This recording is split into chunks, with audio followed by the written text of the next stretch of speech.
আজকে ফখরুল সাহেব বলেছেন মৌলবীদের কোনোদিন ক্ষমতা আসে নাই, আসার সম্ভাবনা নেই।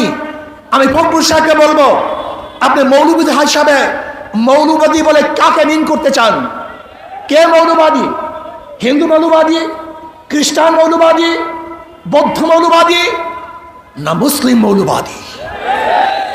ইসলামী মৌলবাদ জিন্দাবাদ, জিন্দাবাদ। ইসলামী মৌলবাদ জিন্দাবাদ, জিন্দাবাদ। ইসলামী মৌলবাদ জিন্দাবাদ, জিন্দাবাদ। আমরা ইসলামী মৌলবাদী বিশ্বাসী। আমি মুসলমান, আমার মূল ঠিক আছে। আমি মূলকে বাদ দিয়ে রাজনীতি করতে পারি না।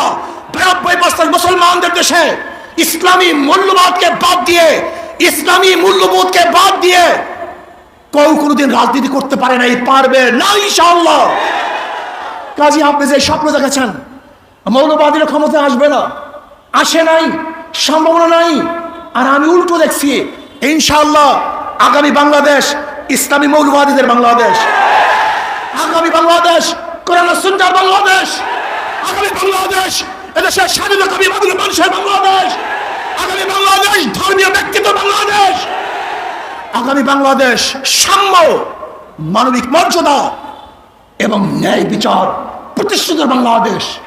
আগামী বাংলাদেশ হবে বৈষম্য বিরোধী বাংলাদেশ। এখানে ধনী গরিব, শিক্ষিত মূর্খ, মুসলমান, হিন্দু, খ্রিস্টান, যে জেলে, তাঁতি, কামার, মজদুর, যেই সমস্ত ব্যক্তি যেখানে যেইভাবে শ্রম দেয় না কেন, প্রত্যেকের অধিকার বাস্তবায়নের বাংলাদেশ। এখানে পুরুষদের অধিকার বাস্তবায়নের বাংলাদেশ। এখানে থাকবে মহিলাদের অধিকার, এখানে থাকবে ছাত্রদের অধিকার, এখানে থাকবে শ্রমিকদের অধিকার, এখানে থাকবে মেতর